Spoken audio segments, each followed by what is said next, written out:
Hello बच्चों, जैसा कि पिछले लेक्चर में मैंने प्रॉमिस किया था कि गैलीलियन ट्रांसफॉर्मेशन इक्वेशन जो हमने ऑब्टेन किए थे उसके कॉन्सिक्वेंसेस डिस्कस करेंगे। उसको मैक्सवेल इक्वेशंस पे अप्लाई करते हैं तो क्या चेंजेज आते हैं दोनों फ्रेम के ऑब्जर्वर के लिए। और उसके बाद हम ये डिस्कस करेंगे कि कुछ पॉसिबिलिटीज़ क्या हो सकती हैं कि ये जो फेल हो रहा है Galilean transformation law Maxwell equations के लिए, तो हम कुछ पॉसिबिलिटीज़ डिस्कस कर सकते हैं और एक पॉसिबिलिटीज़ उसमें से चूज कर सकते हैं कि ये हमारा जो करेक्ट ट्रांसफॉर्मेशन लॉ ऑब्टेन करने के लिए क्या हो सकता है। और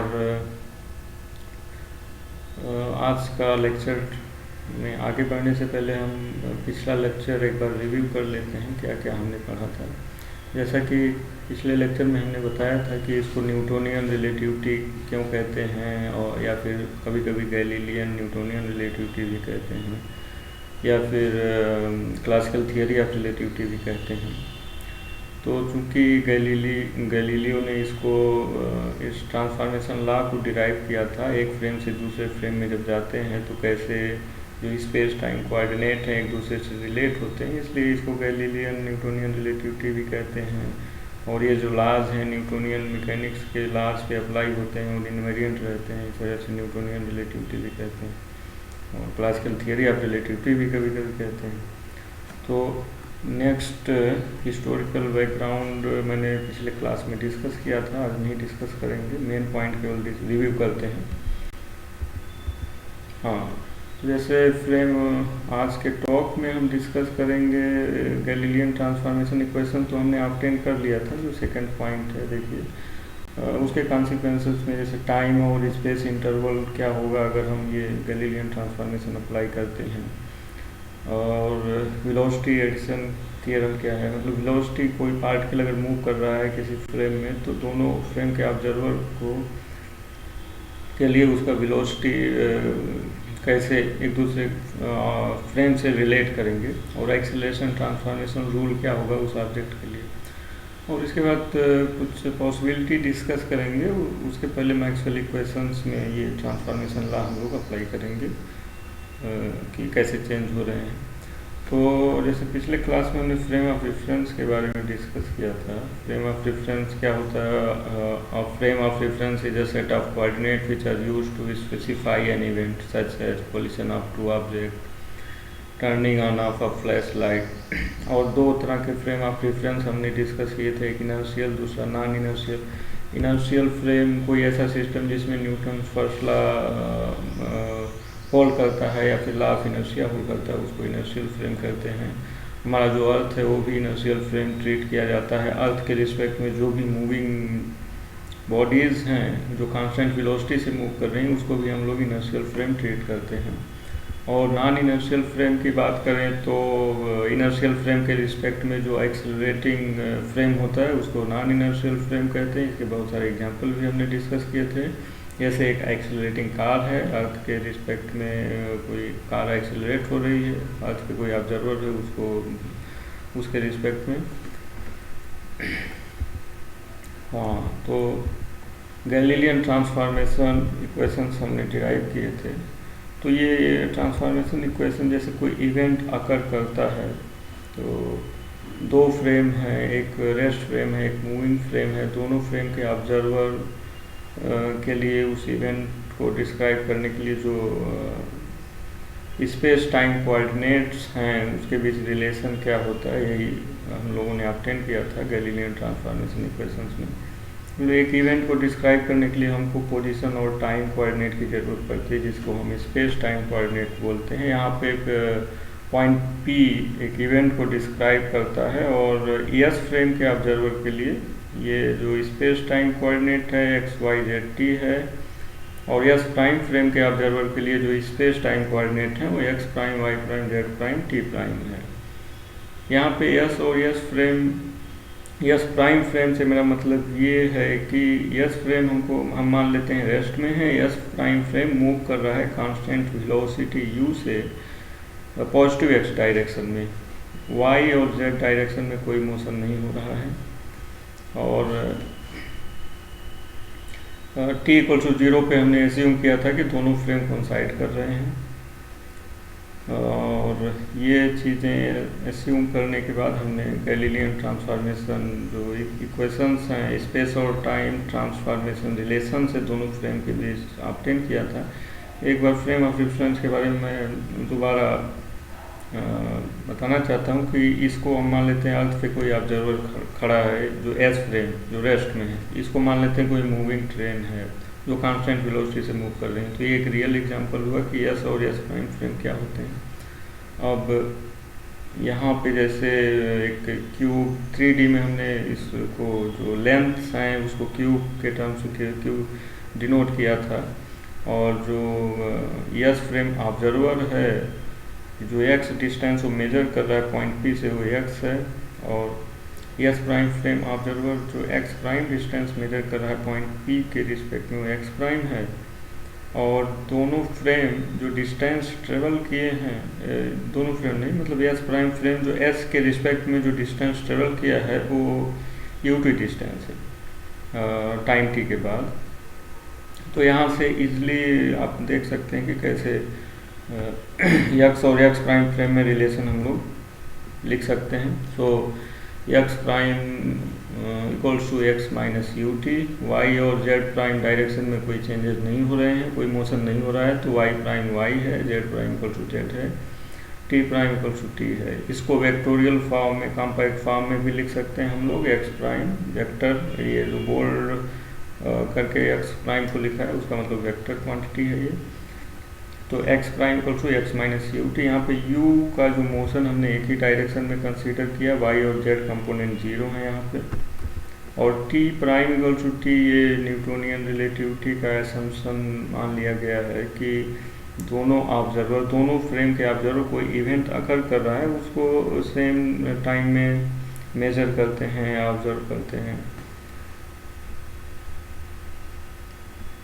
तो यहाँ पे एक बात और भी मैंने बताया था कि ये टाइम के एब्सोल्यूट नेचर पे डिपेंड कर, यहाँ पे टाइम को एब्सोल्यूट मान लिया गया है।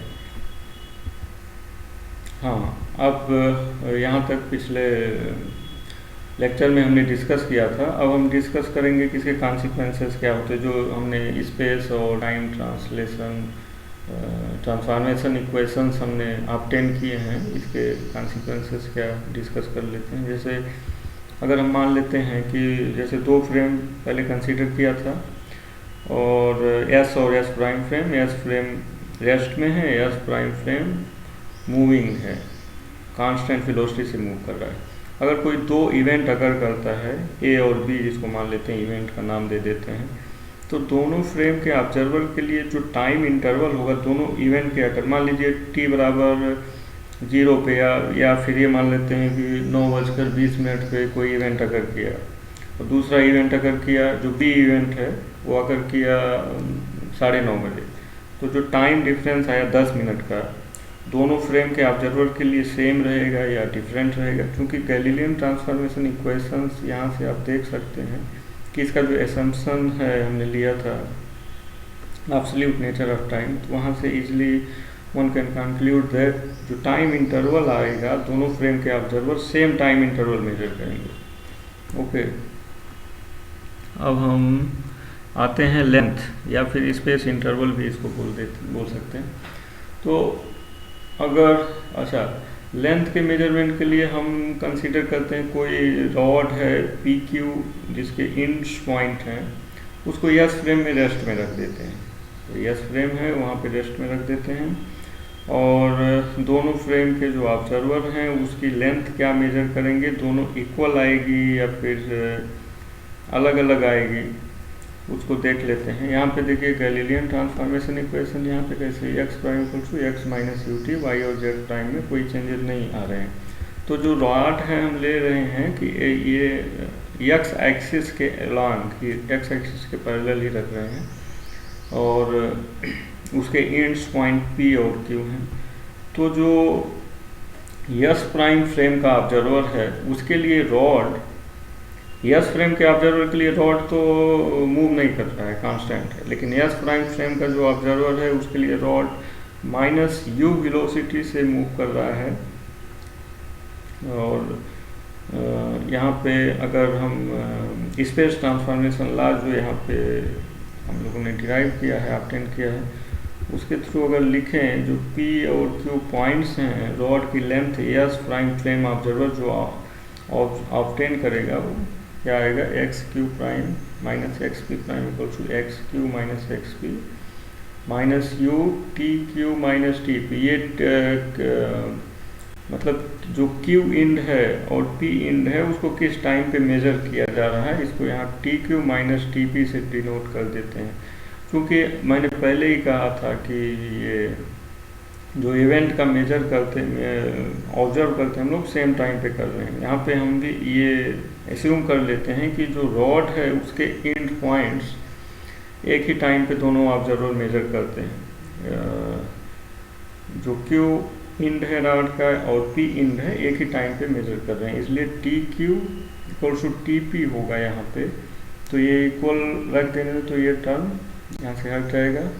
तो फाइनली आपको मिल जाएगा कि ये जो रॉड की लेंथ है x q prime minus x p prime S frame observer के लिए, ये एस फ्रेम ये एस प्राइम फ्रेम के ऑब्जर्वर के लिए जो रॉड की लेंथ है वो एस फ्रेम के ऑब्जर्वर के लिए भी सेम रहेगी। दोनों लेंथ सेम रहेगी, दोनों ऑब्जर्वर दोनों फ्रेम के ऑब्जर्वर के लिए जो लेंथ मेजर करेंगे दोनों फ्रेम के ऑब्जर्वर वो सेम रहेगा, इनवेरिएंट रहेगा।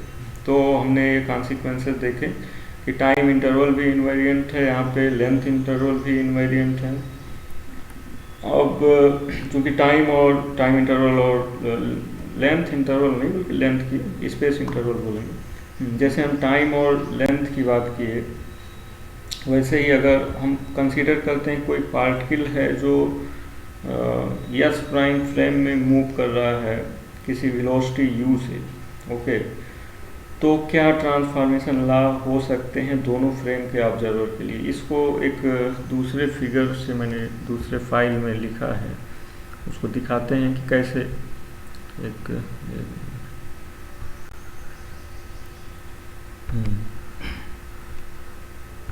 यहाँ पे देखिए। तो जैसे हम ये कंसीडर कर देते हैं वेलोसिटी ट्रांसफॉर्मेशन लॉ हमको निकालना है, तो यहाँ पे हम ये कंसीडर कर रहे हैं कोई एक ऑब्जर्वर है एस फ्रेम है जो अर्थ हम मान लेते हैं ग्राउंड जिसको एस फ्रेम है, और दूसरा मूविंग ट्रेन है यू वेलोसिटी से मूव कर रहा है, उसके अंदर कोई यात्री है जो v प्राइम स्पीड से x डायरेक्शन में पॉजिटिव x डायरेक्शन में मूव कर रहा है। तो हमारा क्वेश्चन ये है कि जो ग्राउंड पे कोई ऑब्जर्वर खड़ा है उसके लिए ये जो v प्राइम है क्या होगा। तो इसको सिंपली कॉमन सेंस से भी, अगर गैलीलियन रिलेटिविटी की बात करते हैं तो कॉमन सेंस से भी आप निकाल सकते हैं, लेकिन हम इसको फ्रेम ऑफ रेफरेंस के टर्म्स में फार्मूलेट करने की कोशिश कर रहे हैं ताकि जब आप आइंस्टाइन थियरी ऑफ रिलेटिविटी पढ़ें तो वहाँ इसको मैप कर सकें इन चीज़ों को वहाँ की चीज़ों से, और डिफरेंसेस भी जान सकें और साथ ही साथ इजीली कैलकुलेट भी कर सकें कि कैसे वेलोसिटी ट्रांसफॉर्मेशन रिलेशन निकाल सकते हैं। तो ये एक फिगर दिमाग में बैठा लेना है कि ये हो रहा है ग्राउंड फ्रेम, ग्राउंड ऑब्जर्वर है जो कि रेस्ट में है, ये मूविंग ट्रेन है, मूविंग ट्रेन में एक ट्रेवलर है, इसको आप कोई ऑब्जेक्ट या पार्टिकल भी ट्रीट कर सकते हैं। यहाँ पे ये जो ट्रेन खुद ही यू वेलोसिटी से मूव कर रही, तो वेलोसिटी ट्रांसफॉर्मेशन रिलेशन दोनों फ्रेम के ऑब्जर्वर के लिए क्या निकल के आएगा। सिंपल आप ये भी कर सकते हैं कि जो स्पेस ट्रांसफॉर्मेशन रिलेशन ऑब्टेन किए हैं आप उसको टाइम के रिस्पेक्ट में डेरिवेटिव ले लेंगे तो आ जाएगा वेलोसिटी ट्रांसफॉर्मेशन रिलेशन। यहाँ से देखिए जो वी एक्स प्राइम है, अगर x prime equal to x minus u t था उसको टाइम के रिस्पेक्ट में डिफ्रेंशिएट करते हैं तो v x prime equal to v x minus u आ गया। यहाँ पे v x prime x component है वेलोसिटी का, उस जो पार्टिकल जो ऑब्जेक्ट या जो यात्री मूव कर रहा है उसकी वेलोसिटी का एक्स कंपोनेंट है एस प्राइम फ्रेम ऑब्जर्वर के लिए, और वी एक्स जो है एक्स कंपोनेंट है उस यात्री का एस फ्रेम के ऑब्जर्वर के लिए, यू जो है स्पीड है इसका जो ट्रेन जिस स्पीड से कांस्टेंट स्पीड से मूव कर रही है। वाई और जेड डायरेक्शन में कोई चेंजेस नहीं आ रहे हैं। वाई और जेड कंपोनेंट वेलोसिटी के दोनों फ्रेम के ऑब्जर्वर सेम मेजर करेंगे। तो ये हुआ वेलोसिटी ट्रांसफॉर्मेशन रिलेशन दोनों फ्रेम के ऑब्जर्वर के लिए कैसे आते हैं, उसमें रिलेशन क्या होता है। अब इसको वेक्टोरियल फॉर्म में, जैसे कि हमने स्पेस टाइम ट्रांसफॉर्मेशन रिलेशन इसको वेक्टोरियल फॉर्म में लिखा था, यहाँ पे भी इसको वेलोसिटी को भी वेक्टोरियल फॉर्म में लिख सकते हैं, v prime equal to v minus u. अब चूँकि वेलोसिटी ट्रांसफॉर्मेशन रिलेशन हम लोग निकाल चुके हैं, अब एक्सेलरेशन की बात करें तो एक्सेलरेशन ट्रांसफॉर्मेशन रिलेशन निकालने के लिए क्या करते हैं, ये जो वेलोसिटी ट्रांसफॉर्मेशन रूल है उसको एक बार और टाइम के साथ अगर डेरिवेटिव लेंगे तो आप देख सकते हैं कि u कांस्टेंट है तो 0 हो जाएगा, और जो x कंपोनेंट हैं एक्सेलरेशन के s प्राइम फ्रेम के, वो s फ्रेम के x कंपोनेंट के इक्वल हो जाएंगे, और y और z कंपोनेंट भी इक्वल रहेंगे। तो यहाँ पे मैंने ये लिख दिया x कंपोनेंट भी इक्वल है y z कंपोनेंट। तो फाइनली कंक्लूजन ये निकल के आया कि एक्सेलरेशन उस पार्टिकल का दोनों फ्रेम के जो ऑब्जर्वर हैं वो सेम मेजर करेंगे। एक्सेलरेशन इनवेरिएंट रह जाता है, चेंज नहीं होता एक्सेलरेशन। अब चूँकि हमने स्पेस टाइम ट्रांसफॉर्मेशन की बात कर ली, वेलोसिटी ट्रांसफॉर्मेशन की बात कर लिया, एक्सेलरेशन ट्रांसफॉर्मेशन रिलेशन निकाल लिया, तो इन चीज़ों से हम कंक्लूजन ये ड्रा करेंगे कि Newton's laws of motion, equation of motion of a particle, conservation principle, जैसे कि linear momentum conservation, angular momentum conservation, energy conservation, ये चीज़ें सारे इनर्शियल फ्रेम के ऑब्जर्वर के लिए इनवेरिएंट रहती हैं, इसमें कोई चेंजेस नहीं होते हैं। इसको एक कंबाइंड करके एक सेंटेंस में अगर हम ये कहें तो कह सकते हैं कि laws of mechanics are invariant under Galilean transformation. ये मेन कंक्लूजन है Galilean transformation equations Newtonian relativity का, कि laws of mechanics are invariant under Galilean transformation. अब हम न्यूटोनियन मैकेनिक्स से आगे बढ़ते हैं। जैसा कि मैंने बताया था कि 1865 में मैक्सवेल ने इलेक्ट्रिक फील्ड और मैग्नेटिक फील्ड को यूनिफाई किया था 4 कपल पार्शियल डिफरेंशियल इक्वेशन के टर्म्स में ई और बी फील्ड को कंबाइन किया था। तो वहाँ से आप एक वेव इक्वेशन लिख सकते हैं ई और बी फील्ड के लिए, जो इस टाइप का आता है, del 2 phi equals to 1/c², del 2 phi by del t2। ये इक्वेशन कैसे आता है एक रिव्यू कर लेते हैं। मैंने नोट्स बनाया है, प्रॉब्लम सेट एक डिस्कस किया था उसमें बनाया था, प्रॉब्लम सेट 1। एक मिनट,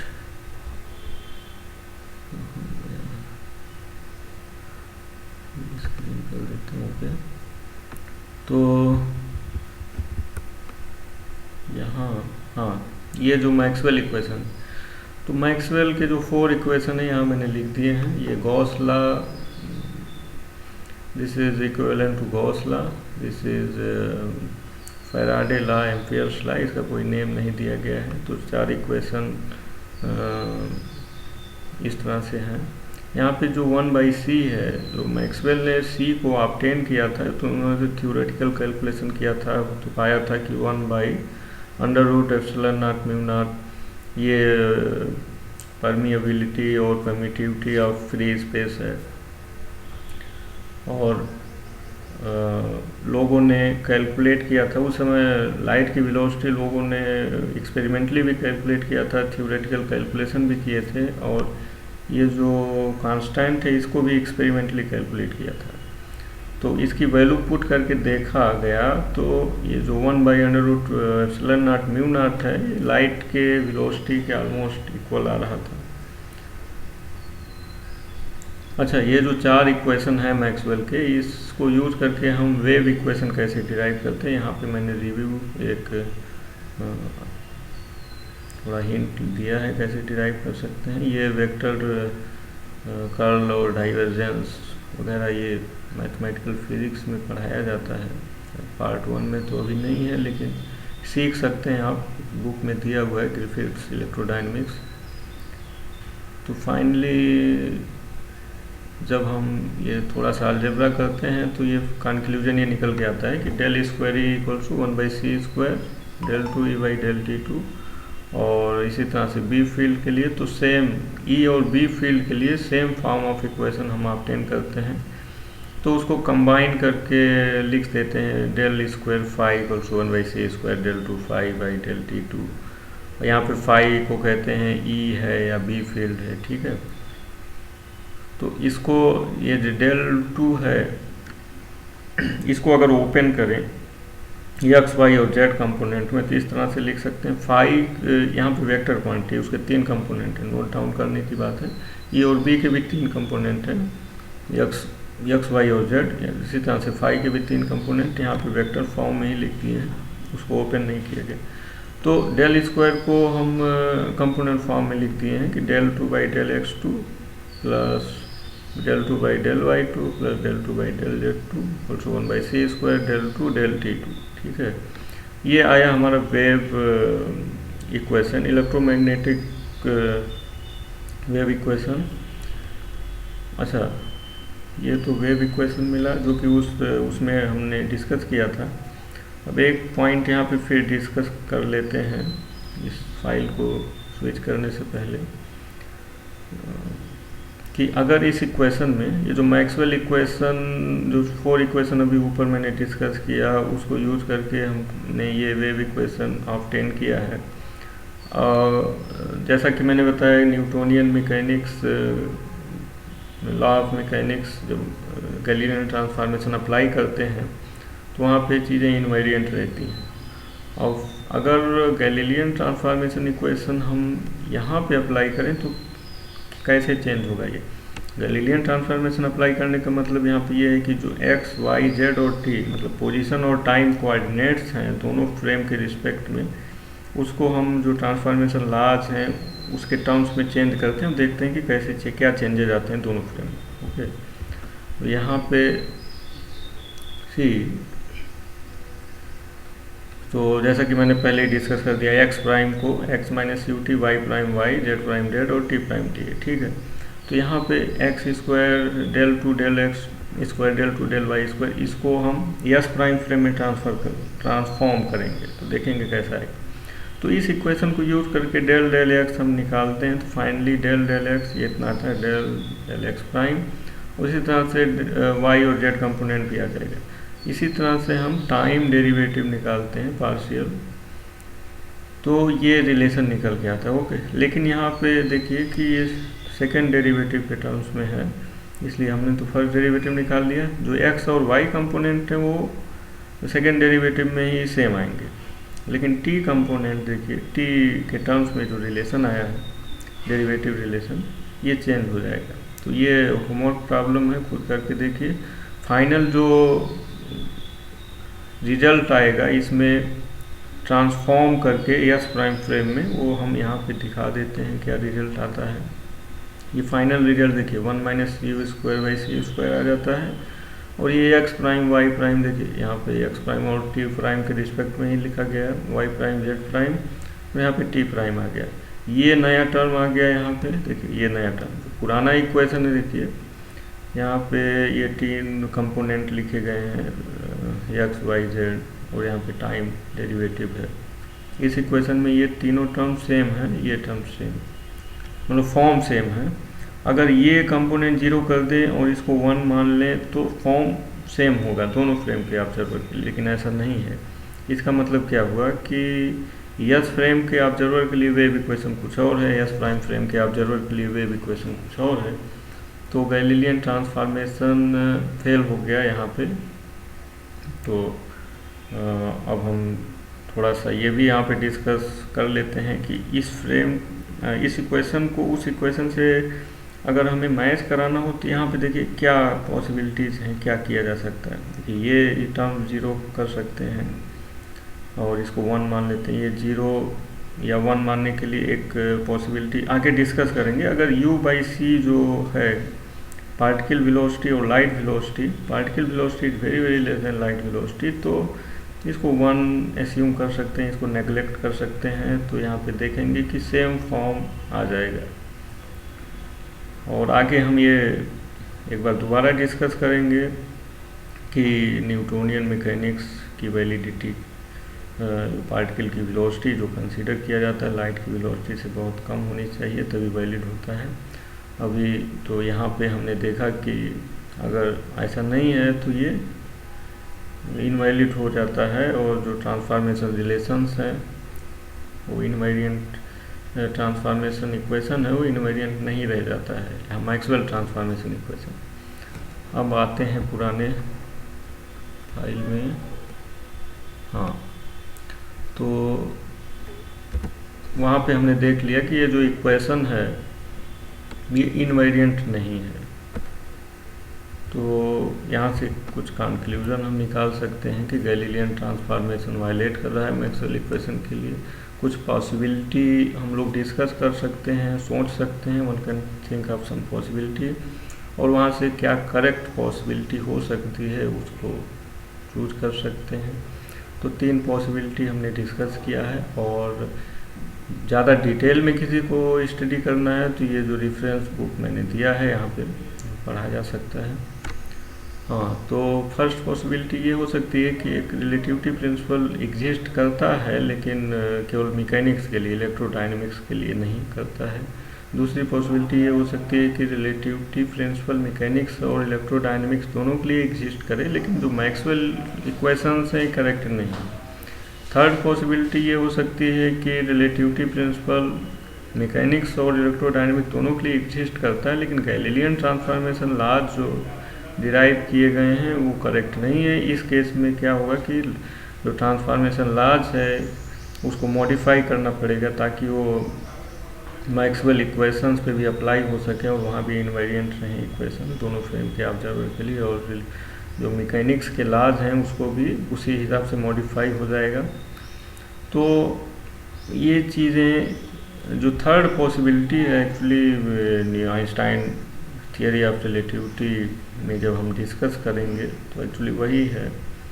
अच्छा, अब इसको क्लोज करने से पहले हम एक और पॉइंट डिस्कस करना चाहते हैं। 1 मिनट, इसमें तो नहीं है।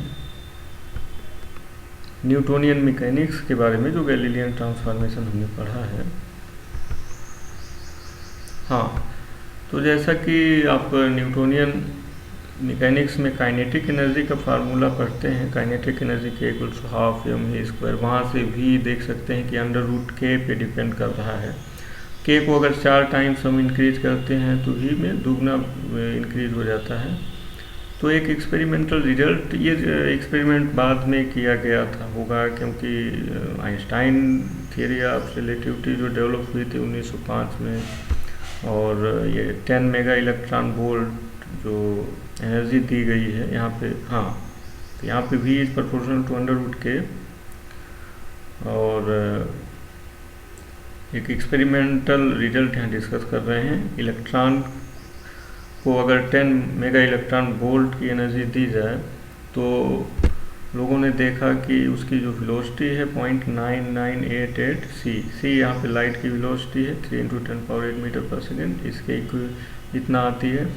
और अगर इसकी वेलोसिटी, इसका जो एनर्जी है इलेक्ट्रॉन का 40 मेगा इलेक्ट्रॉन वोल्ट कर दिया जाए तो इसकी वेलोसिटी लोगों ने जो ऑब्टेन किया ये 0.9999 c, केवल 0.11% का चेंज आया है। जबकि न्यूटोनियन मैकेनिक्स में आप देख रहे हैं कि 4 टाइम्स बढ़ जाना चाहिए। इसकी जो वेलोसिटी 10 मेगा इलेक्ट्रॉन वोल्ट पे 0.99 है इसकी वेलोसिटी, तो 40 मेगा इलेक्ट्रॉन वोल्ट पे इसकी वेलोसिटी हो जानी चाहिए थी दुगना 1.9976 c, लेकिन ऐसा नहीं हुआ।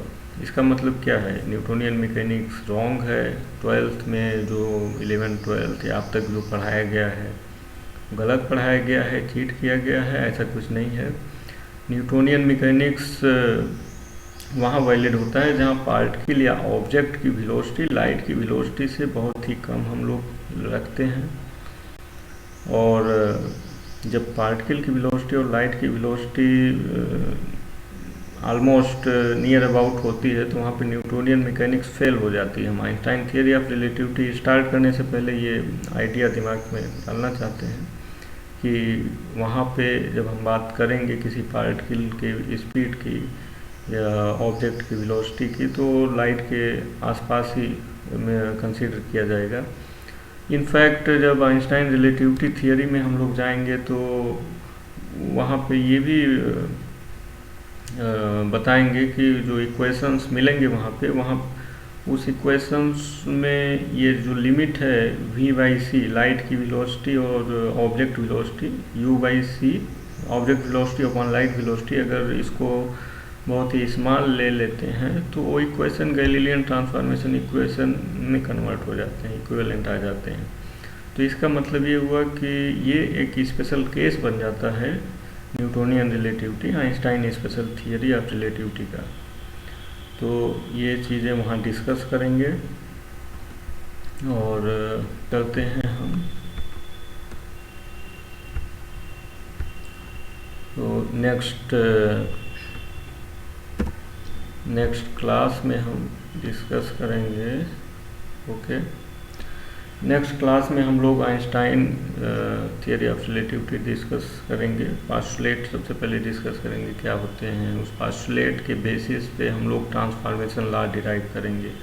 और जैसे हमने इस लेक्चर में बताया कि ट्रांसफॉर्मेशन लॉ मीन्स इस space and time transformation relation, ये बेसिक जो इवेंट्स को डिस्क्राइब करने के लिए ज़रूरी क्वांटिटीज़ हैं स्पेस और टाइम क्वांटिटीज़, टाइम कोऑर्डिनेट्स। तो इसके दो फ्रेम के लिए क्या रिलेशन आएंगे उसको हम लोग डिराइव करेंगे। उसके बाद इसके कॉन्सिक्वेंसेस डिस्कस करेंगे, जैसे यहाँ पे लेंथ और टाइम इंटरवल क्या होता है। हमने देखा कि यहाँ पे इन्वेरिएंट रहता है, हम वहाँ पे लेंथ और टाइम इंटरवल कैलकुलेट करेंगे और देखेंगे कि वहाँ इन्वेरिएंट रहता है कि नहीं रहता है। वेलोसिटी ट्रांसफॉर्मेशन रिलेशन क्या आते हैं उस केस में, एक्सीलरेशन ट्रांसफॉर्मेशन रिलेशन क्या आते हैं। इसके अलावा कुछ और चीज़ें हैं जो चेंज हो जाती हैं, जैसे हमने काइनेटिक एनर्जी की बात की, यहाँ पे हाफ mv² है, पर आइंस्टाइन रिलेटिविटी थियरी के केस में अगर काइनेटिक एनर्जी हम निकालना चाहें तो क्या होगा, सेम रहेगा या चेंज हो जाएगा, ये सारी चीज़ें उसमें डिस्कस करेंगे। आज के लेक्चर के लिए बस इतना ही। Thank you.